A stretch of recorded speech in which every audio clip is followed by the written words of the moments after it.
dokter, Pak, kan? Ya, kita kan kasih kerja dokter, ya. Kita sekolahkan anak-anak kita di kedokteran itu tujuannya untuk mengobati kolesterol kita. Ya, karena kita tahu diri senangkan diri, ya mereka kita sekolahkan. Tujuannya agar mereka nanti menyembuhkan kita, kan? Nah, supaya nggak nganggur juga mereka, Pak. Makan, Pak. Ya. Bismillahirrahmanirrahim. Assalamualaikum warahmatullahi wabarakatuh. Innal hamdalillah, salatan wa salaman ala Rasulillah sallallahu alaihi wasallam wa ala alihi wa ashabihi wa man tabi'ahu bi ihsanin ila yaumiddin, summa amma ba'du. Puji dan syukur senantiasa dan tidak pernah bosan-bosannya kita panjatkan kehadirat Sang Maha Pencipta Allah Subhanahu wa taala, yang mana dengan limpahan karunia-Nya, rahmat-Nya, hidayah-Nya serta anugerah-Nya kepada kita semua, kita kembali masih diberikan kesempatan, kesehatan dan usia panjang oleh Allah untuk sama-sama dan senantiasa mengabdikan diri kita di jalan-Nya dengan menjalankan segala perintah-Nya dan menjauhi semua larangan-Nya. Salawat dan salam juga tidak pernah lupa pula kita hanturkan kepada junjungan alam Nabi besar Muhammad sallallahu alaihi wasallam, yang mana dengan perjuangan beliau dan para sahabat beliau kita dapat mengenal betapa rahmatan lil alamin ajaran agama Islam sebagaimana yang menjadi keyakinan dan pengetahuan kita bersama. Bapak Ibu kaum muslimin dan muslimat yang dimuliakan oleh Allah, kita akan masuk ke dalam bab 16 dari kitab yang kedua, Kitabul Iman di dalam Sahihul Bukhari. Pada bab 16 Imam Bukhari memberikan judul bab tersebut Babul Haya'i Minal Iman. Malu adalah bahagian daripada iman. Nah, ini banyak sekali hadis Rasulullah sallallahu alaihi wasallam yang berbicara tentang malu itu bahagian yang sangat penting daripada iman. Bahkan secara lebih khusus Rasulullah sallallahu alaihi wasallam dalam menyebut tingkatan-tingkatan iman itu secara spesifik Nabi Muhammad menyebut malu bahagian daripada tingkatan-tingkatan iman tersebut. Rasulullah bersabda dalam hal ini, al-imanu sab'un sittatun was sab'una syu'bah. Iman itu ada 76 cabang. Sebahagian riwayat mengatakan 70 cabang. Sebahagian lagi mengatakan khamsatun was sab'ina syu'bah. Jadi ada berbagai macam riwayat hadis tersebut. Jadi yang namanya iman itu ada 76 cabang. A'laha, yang paling tinggi dari 76 cabang itu adalah kalimat la ilaha illallah, kalimat la ilaha illallah. Wa adnaha, dan tanda iman yang paling rendah itu tumitul adza anit tariq, memindahkan semua hal yang membuat orang lain susah dari jalan, ya, dari orang melalui lintas. Bukan hanya adza itu bukan hanya duri maknanya. Adza itu semua hal yang membuat orang lain merasa tidak nyaman pada saat melintasi jalan tersebut. Jadi kalau Bapak Ibu parkir sembarangan, tanda nggak ada iman itu sebenarnya. Jadi kan orang selalu menerjemahkan adza itu duri. Padahal adza itu Bapak Ibu semua hal yang membuat kita merasa terhalangi dalam perjalanan, itu namanya adza. Dan Rasulullah sallallahu alaihi wasallam di dalam hadis tadi mengatakan tumitul adza anit tariq, atau memindahkan segala yang merintangi perjalanan orang lain dari jalan, itu bahagian daripada iman. Maka kalau Bapak Ibu parkir mobil sembarangan, ini kan orang kita betul, Pak. Taruh terus mobil di situ, ada sudah dipasang polis lane tempat parkir, di tengah-tengahnya dia taruh, bukan di antara dua garis itu. Nah, ini tanda iman yang kurang. Dia hanya mikir dirinya sendiri tapi tidak mikir orang lain. Sudah ada mobil parkir, datang dia parkir lagi di belakang mobil ini sehingga orang tidak bisa keluar. Nah, ini orang yang mikir dirinya sendiri, tidak mikir orang lain. Sebenarnya Rasulullah menyebut tumitul adza anit tariq, bukan itu maksudnya. bukan hanya memindahkan halangan dari jalan orang, bukan itu. Tapi kata Rasulullah, kalau Anda ini berjalan jangan mikir diri sendiri. Ya, jangan egois, itu tanda iman itu. Tapi juga mikir orang lain, apalagi kalau urusan masalah banyak orang, masalah publik. Dan kemudian Rasulullah setelah mengatakan a'laha kalimata la ilaha illallah wa adnaha tumitul adha anitarik, tanda iman yang paling tinggi itu senang mengucapkan la ilaha illallah, dan yang paling rendah itu membuang semua rintangan yang menyebabkan orang lain terhalang di dalam perjalanannya. Akhirnya Rasulullah di hadis tersebut mengatakan wal haya syu'batun min syu'abil iman, dan malu itu juga termasuk salah satu dari cabangnya iman. Ya, maka kemudian Rasulullah SAW berulang kali mengatakan dalam hadis, saat orang sudah tidak ada iman, maka dia akan melakukan segala sesuatu yang bahkan sesuatu tersebut juga diharamkan sama Allah. Kenapa dia lakukan? Hana male, hilang rasa malunya. Maka lebih tegas daripada itu dalam riwayat Muslim. Nah, riwayat kedua ini Bapak Ibu hanya ada di dalam Sahih Muslim. Imam Bukhari tidak merawi hadis ini. Kata Rasulullah dalam hadis yang berkaitan dengan malu di dalam riwayat Muslim, inna mimma adrakan nasu min kalamin nubuwatil ula idza lam tastahi fasna ma syi'ta. Perkataan pertama yang terus diucapkan oleh setiap nabi, min kalamin nubuwatil ula, bahkan semenjak nabi pertama saat mereka mendakwahkan agama Allah kepada umat manusia. Dakwah setiap nabi mulai dari Muhammad, Isa, kepada Zakaria, sampai kepada Musa, Ibrahim, sampai kepada Idris, sampai kepada Nabiullah Adam alaihissalam, apa? Idza lam tastahi, kalau kalian sudah tidak ada rasa malu lagi, fasna masyita, lakukan apa yang kalian senangi. Itu bukan perintah ya, itu namanya litaubih ya, al-amr litaubih, apa namanya, pesahob, nggak pegaju, mesti anak kapatih lo, anak kadengan lo nggak pegaju, itu bukan perintah maksudnya, itu ancaman ya, litauhin, litaubih, litahdid, ancaman, meskipun nadanya perintah tapi dia mewanti-wanti kita untuk tidak melakukan hal yang seperti itu. Nah, maka Bapak Ibu kaum muslimin dan muslimat yang dimuliakan oleh Allah, senada dengan hadis-hadis tersebut yang sudah kita kutip satu persatu tadi, Imam Bukhari di dalam bab 16 kitab Sahih Bukhari juga merawikan satu hadis yang berkaitan dengan malu.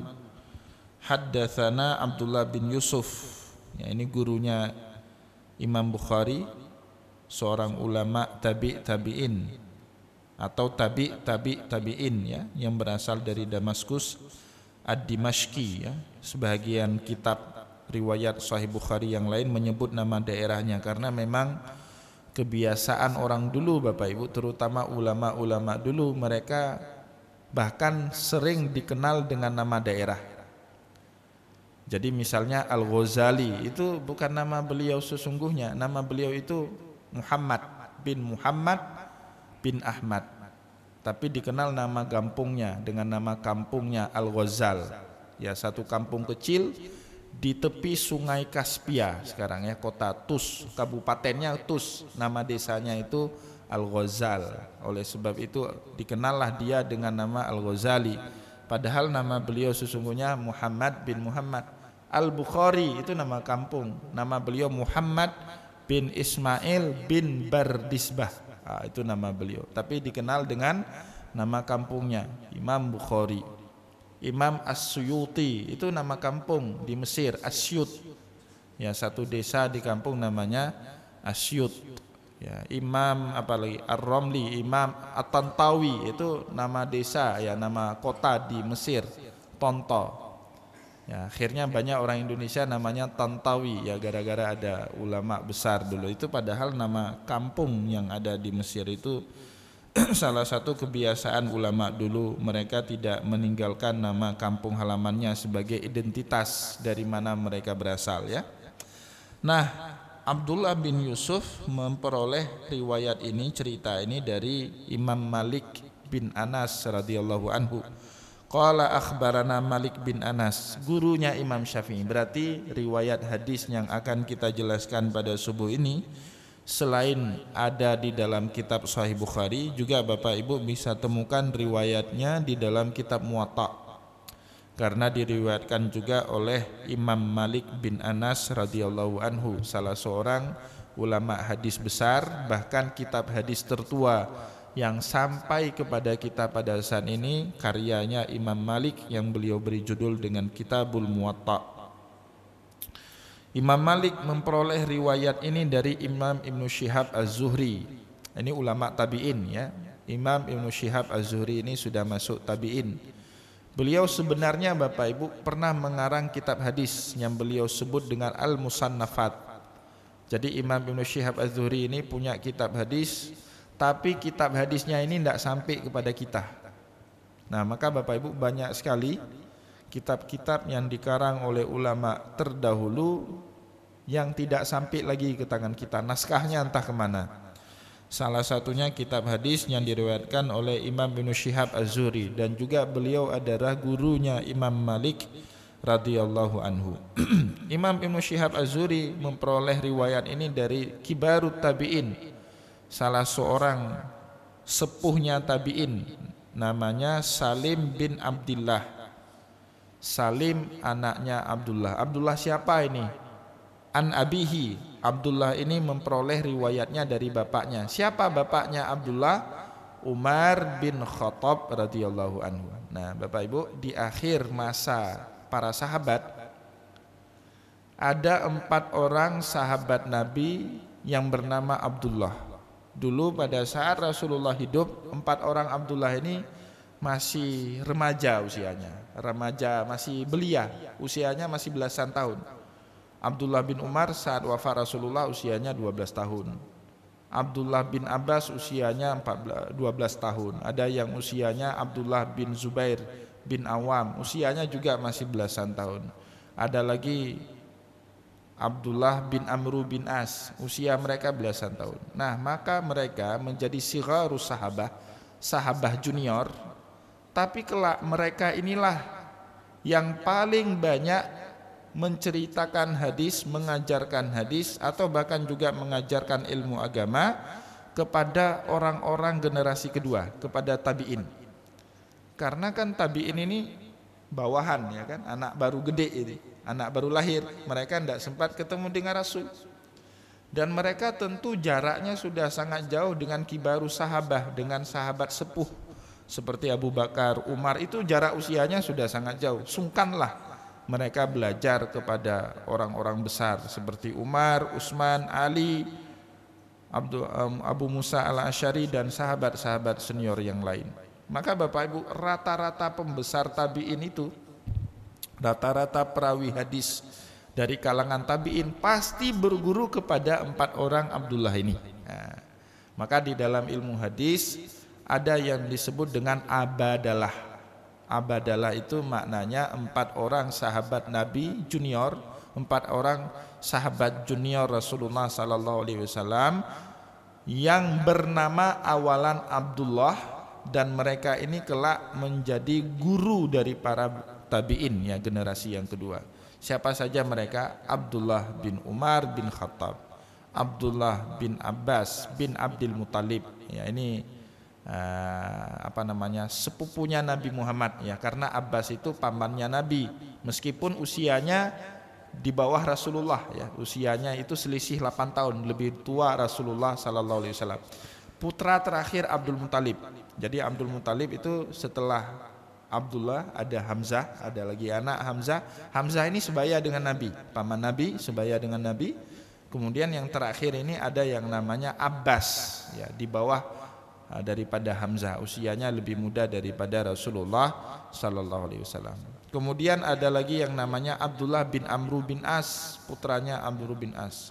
Dan yang terakhir namanya Abdullah bin Zubair bin Awam, putranya Zubair bin Awam, dengan pernikahannya bersama putri Abu Bakar As-Siddiq, kakaknya Sayyidah Aisyah, Asma binti Abi Bakrin lahir seorang putra namanya Abdullah bin Zubair bin Awam. Kelak Bapak Ibu, para tabi'in berguru banyak kepada 4 orang ini.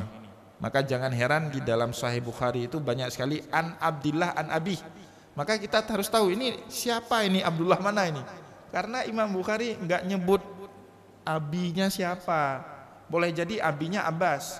Abdullah ini bapaknya Abbas, boleh jadi bapaknya Zubair, boleh jadi anaknya Amr bin As. Nah, pada riwayat kali ini dalam syarah Fathul Bari yang saya baca, ini anaknya Abdullah yang perawi hadis ini, Abdullahnya anaknya Umar bin Khattab radhiyallahu anhu. Dan yang lebih menakjubkan lagi Bapak Ibu, 4 orang Abdullah ini punya anak-anaknya soleh semuanya, para pembesar tabi'in, para perawi hadis.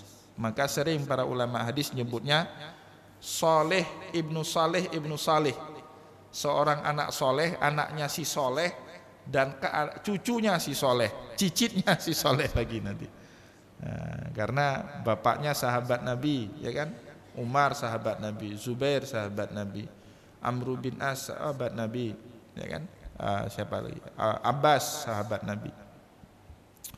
Dan anak-anak mereka juga sahabat Nabi. Abdullah 4 orang sahabat Nabi. Abdullah bin Umar punya anak Salim, sahabat Nabi juga. Abbas punya anak Ali, ya. Abbas itu punya anak 4 laki-laki, yang paling terkenal itu Ali bin Abbas bin Abdul Muthalib, juga orang soleh. Ya, maka kemudian terkenallah riwayat ini, an Abdillah atau an Salim an Abdillah an Abih. Itu banyak sekali ya di dalam Sahih Bukhari riwayat-riwayat seperti itu. Anna Rasulullah sallallahu alaihi wasallam marra ala rajulin minal ansar. Jadi akhirnya Imam Bukhari mendapatkan cerita ini dari cerita guru beliau Abdullah bin Yusuf. Abdullah bin Yusuf diceritakan oleh Imam Malik bin Anas. Imam Malik bin Anas diceritakan ulang oleh gurunya Imam Ibnu Syihab Az-Zuhri. Imam Ibnu Syihab Az-Zuhri diceritakan oleh seorang tabi'in besar namanya Salim. Salim mendapatkan cerita ini dari bapaknya Abdullah. Abdullah diceritakan oleh bapaknya juga namanya Umar bin Khattab. Nah, Umar bin Khattab yang menyaksikan langsung peristiwa ini terjadi. Kata Umar bin Khattab, anna Rasulullah sallallahu alaihi wasallam marra ala rajulin minal ansar wa huwa ya'idhu akhahu fil haya. Jadi satu hari Rasulullah sallallahu alaihi wasallam berjalan melewati seorang laki-laki dari kaum Ansar. Ya, Ansar ini penduduk asli Madinah, ya. Wa huwa ya'idhu akhahu fil haya. Dia sedang menasehati temannya tentang tema malu. Nah, di sini tidak disebut tema apa yang diperbicarakan, sehingga Rasulullah sallallahu alaihi wasallam tertarik ikut serta dalam percakapan mereka ini. Jadi ada 2 orang ngobrol, satu orang menasehati yang lain, nasihatnya ini tentang malu. Nah, tiba-tiba Rasulullah lewat, tapi karena tertarik mendengar obrolan mereka berdua, Nabi Muhammad ikut. Bahkan bukan hanya ikut, Nabi Muhammad sallallahu alaihi wasallam juga nanti turut menasehati mereka berdua. Ya, dengan berkata, faqala Rasulullah sallallahu alaihi wasallam da'hu. Kamu biarkanlah dia seperti itu. Nah, ini tidak disebut ceritanya apa, sedang terjadi apa, sehingga membuat Rasulullah sallallahu alaihi wasallam tertarik untuk mengikuti percakapan mereka. Namun Bapak Ibu, di dalam kitab Fathul Bari ini dijelaskan ada 2 orang laki-laki. Satu orang laki-laki itu senang dengan seorang perempuan, ya, dia mau melamar tapi malu.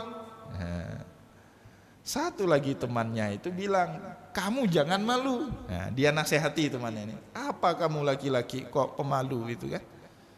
Jadi laki-laki jangan malu, kamu harus berani, tancap gas. Malam ini terus datang kan gitu.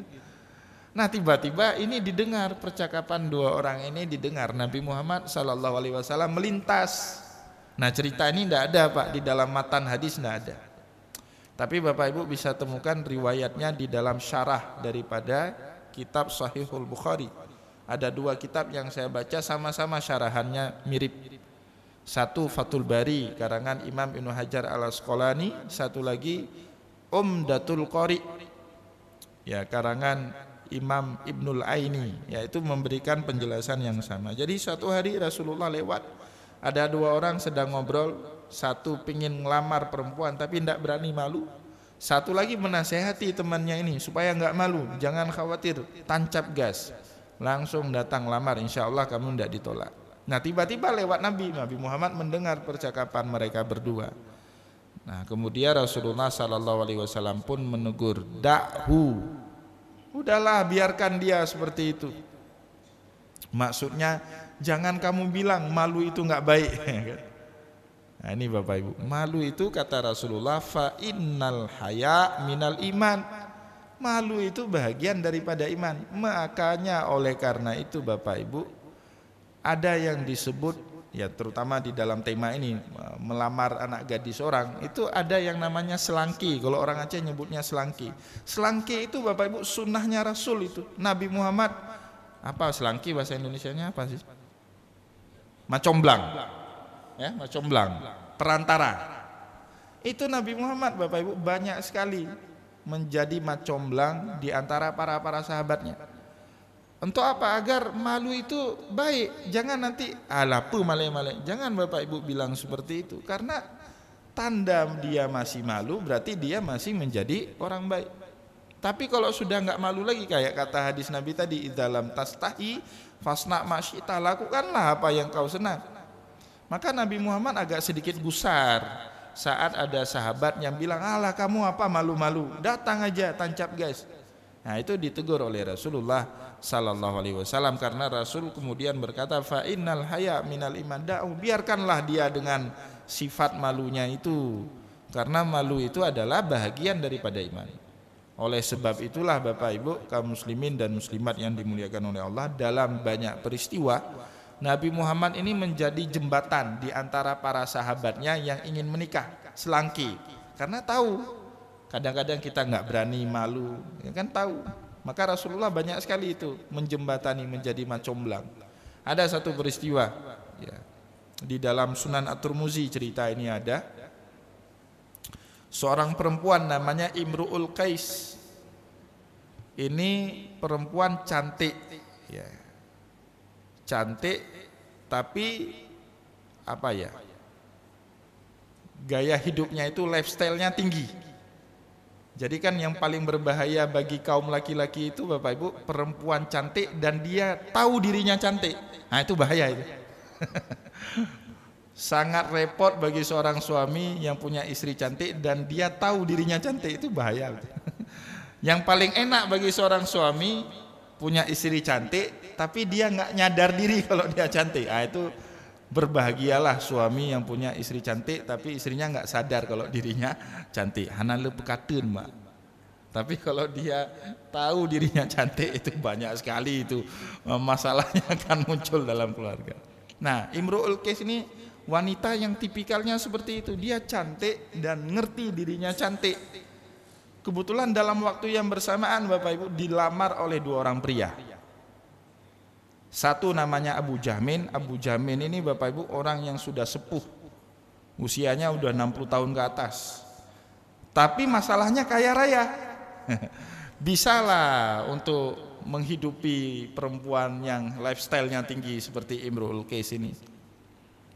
Satu lagi yang meminang Imru'ul Qais ini seorang anak muda, gagah, ganteng, muda, berondong ya kalau istilah sekarang, lebih muda daripada perempuan ini. Namanya Safwan. Tapi masalahnya ini kanker, kantong kering.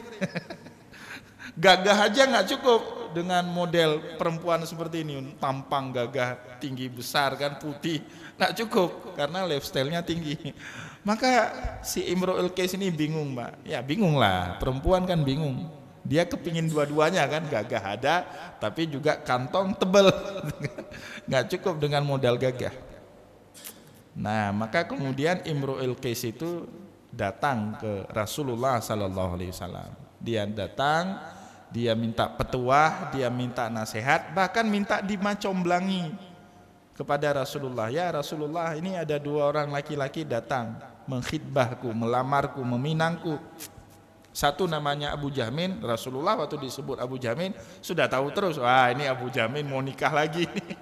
Ya apa ini, pedagang apa saudagar kaya raya, ya, yang selalu membutuhkan kehangatan seorang istri baru kan gitu. Sedangkan Safwan juga ngelamar pun, Rasulullah langsung ngerti ya Safwan ini laki-laki gagah tapi kantongnya nggak cukup tebal untuk menghidupi perempuan seperti Imru'ul Qais. Maka apa kata Rasulullah? Amma Abu Jahmin fala yada'u asahu ala atiqihi.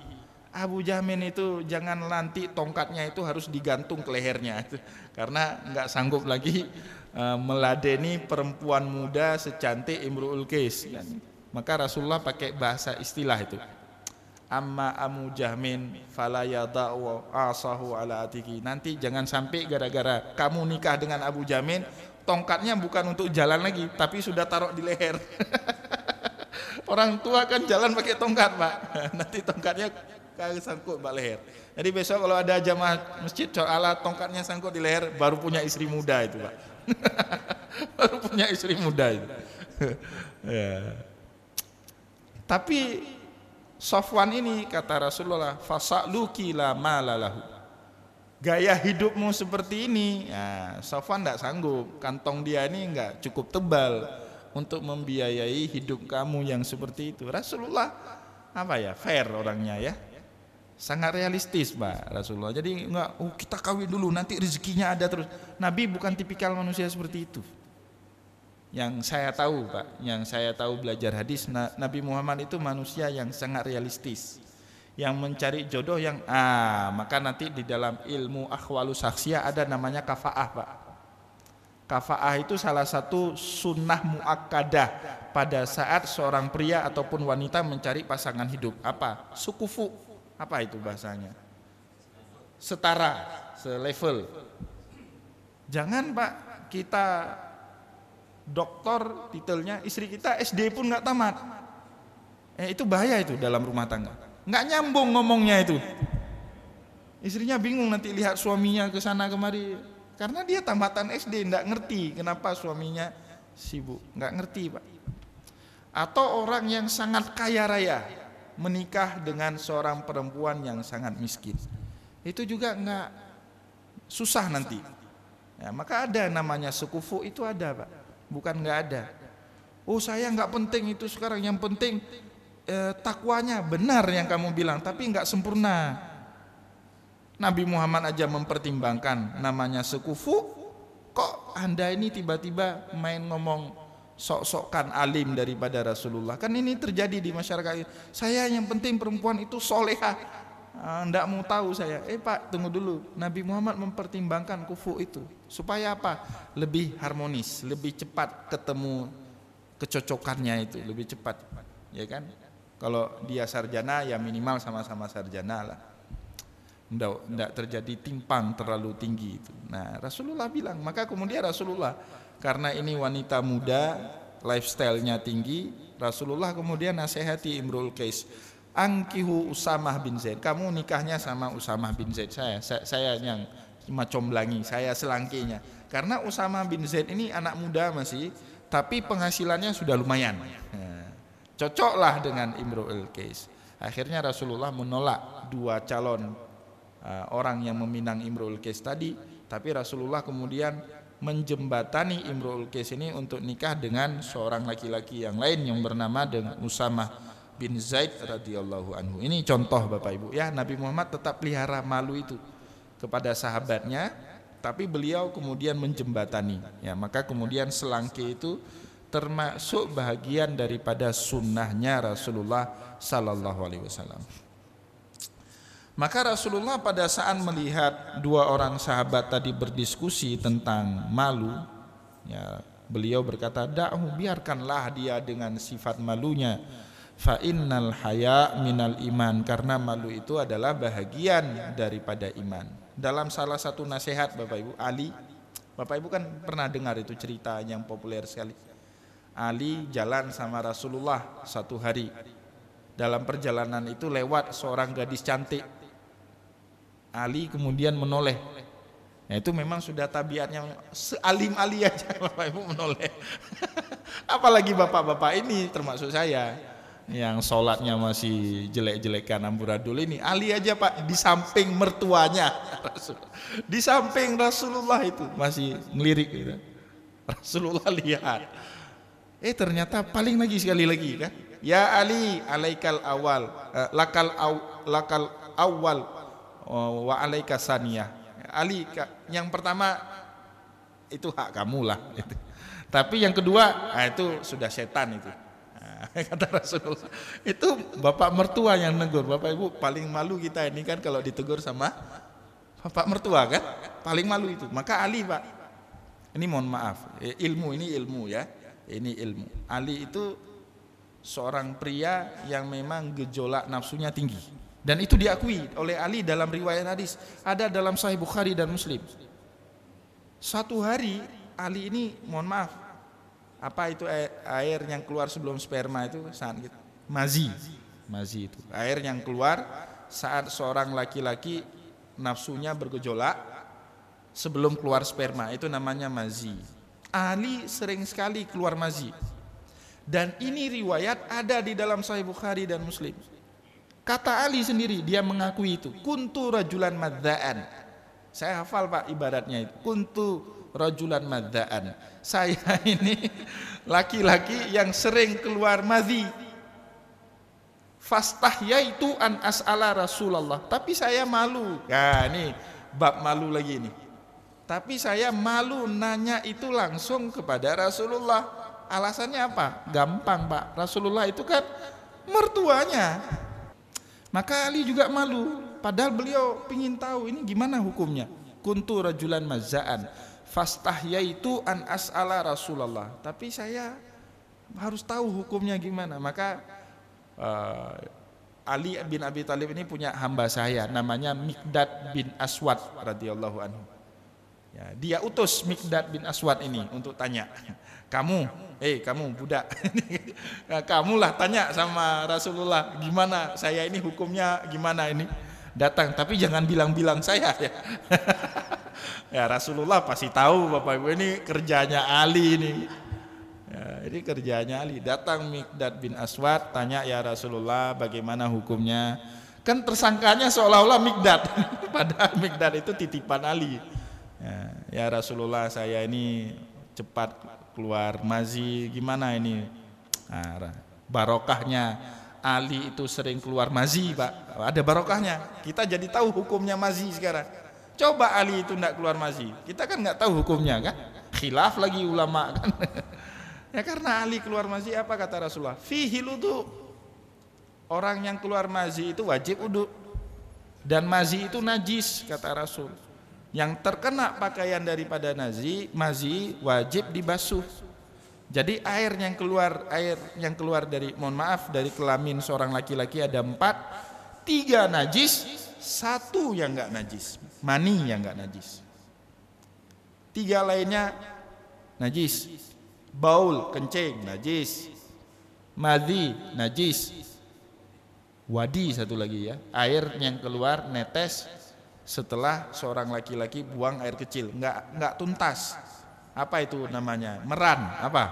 Meran ya, bahasa Arabnya salsalatul baul. Kencing yang enggak tuntas itu, wadi itu mazi, wadi mazi, dan air kencing itu sendiri najis. 3 najis, 1 yang suci. Maka Rasulullah kemudian bilang, Ali kamu Miqdad bersihkan itu pakaian yang terkena mazi dan kemudian harus diperbaharui wudu. Itu barokahnya malu. Maka balik ke cerita tadi Bapak Ibu, dalam perjalanan Ali dengan Rasulullah pada suatu hari, Ali menoleh sekali, menoleh 2 kali. Rasulullah bilang, "Ya Ali, silakan yang pertama, tapi jangan yang kedua." Nah, itu ada lanjutan lagi hadis itu, Pak. Kita kan taunya cuman sepotong itu saja. Tapi ada lanjutan hadis. "Ya Ali," kata Rasulullah, "wahai Ali, inna dina kullahul haya." Sesungguhnya agama ini intinya adalah malu. Fahuwa tafadu ala ra'si wa mahawa wal batnu wa mawa'ah, kata Rasul. Dengan malu itulah dia bisa memelihara pikiran kita untuk tidak memikir yang jorok-jorok. Orang punya malu nggak? Mungkin dia Pak, dia alah maleh hai sang tapugatnya kan gitu dia bilang kan. Nggak mungkin ya Pak kalau ada malu ini. Maka Rasulullah mengatakan antafadu ra'su bima hawa wal batnu bima wa'ah. Dengan malu itu juga perut tidak akan mungkin menerima makanan yang sembarangan. Malu dia, nyuri makanan orang, malu dia. Itu kan nggak ada malu ya, kayaknya ya. Karena dalam adat kita itu nggak pantas kan Pak ya, nggak patut itu. Dalam adat kita bawa pulang makanan yang nggak ada izinnya itu kan nggak patut. Kanduri itu di tempat. Kalau sudah di luar tempat itu beli, bukan kanduri lagi. Nggak ada istilah kanduri itu main bungkus Pak. Ya, kecuali diberi, ya, itu beda. Diberi. Nah ini malu Pak, penting sekali malu ini hidup di dalam diri kita, karena dengan malu itu kita terjaga ya, dari perbuatan-perbuatan yang dilarang oleh Allah Subhanahu wa taala. Semoga apa yang kita sampaikan pada kesempatan subuh yang berbahagia ini ada manfaatnya bagi kita semua. Oh ya, saya komentari Maulid ini berbeda. Kalau Maulid, ya ini karena sudah diucapkan ya, ini sebelum saya tutup ini. Kalau Maulid Bapak Ibu, kehormatan bagi orang yang bawa hidang itu makanannya dihabiskan. Itu kehormatan, kemuliaan. Maka disediakan plastik. Nah itu isyarat memang disuruh habisi. Jadi nanti yang saya ucapkan ini tidak berlaku dalam kondisi Maulid Pak. Mana buktinya? Memang disediain plastik. Tujuan yang punya hidang itu nyediain plastik apa? Supaya plastik itu dimaksimalkan, ya kan, dipakai untuk bawa pulang makanan yang nggak habis. Dan saya dulu nggak paham ini Pak, sampai saya sendiri keluarkan hidang kanduri Maulid. Ternyata kita yang punya hidang Pak, kalau makanannya sisa nyan wuhate, ya kan, betul Pak. Saya rasa gitu, wuhate tadi. Agehanan kepemuliaannya. Maka Bapak Ibu kalau hadir Maulid, itu makanan bawa pulang. Itu barokah makanannya. Bapak Ibu, setiap makanan yang dipersembahkan dengan niat takarrub kepada Allah, pasti dalam makanan itu ada barokah.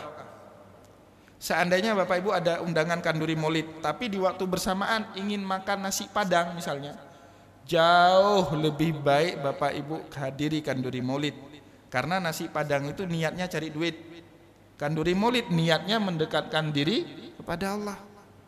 Daging kurban, semalam setelah pengajian saya ditanya itu gimana bagi kurban, boleh nggak kita kasih dengan orang kaya? Boleh Pak. Allah yang bilang dalam Al-Quran, fakulu minha wa at'imul ba'isal fakir. Makan daging kurban itu, berikan, bagi kepada al-ba'is, orang kaya maupun fakir, orang miskin. Semua boleh daging kurban itu. Maka dalam fikih Syafi'i Bapak Ibu, kalau ada orang kaya menolak daging kurban itu sombong. Daging yang kita makan hasil kurban jauh lebih baik daripada daging yang kita beli waktu megang. Itu kan beli megang, tujuannya ya beli aja, jual beli. Kalau kurban Pak, orang sembelih niatnya takarrub, mendekatkan diri kepada Allah Subhanahu wa taala. Maka makan Pak, daging kurban itu makan. Wah, nanti kolesterol itu di rumah sakit. Di kanduri nggak ada kolesterol. Nggak ada kolesterol. Nah, nanti di rumah sakit itu urusan bapak lah, obatinnya. Ya, untuk apa juga ada dokter, kan? Ya, kita kan kasih kerja dokter. Ya. Kita sekolahkan anak-anak kita di kedokteran itu tujuannya untuk mengobati kolesterol kita.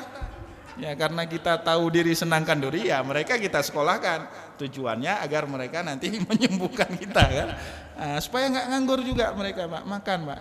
Ya. Semoga ada manfaatnya apa yang kita sampaikan pada subuh yang berbahagia ini. Saya juga minta maaf, semoga mudah langkah haji saya tahun ini, dan saya mohon diperbanyak maaf jika selama mengasuh pengajian ini ada salah sikap, salah kata, atau hal-hal yang tidak patut dan tidak berkenan di hati Bapak Ibu semuanya. Wallahu muwaffiq ila aqwamit thariq wa nasrun minallah fatun karim. Wassalamualaikum warahmatullahi wabarakatuh.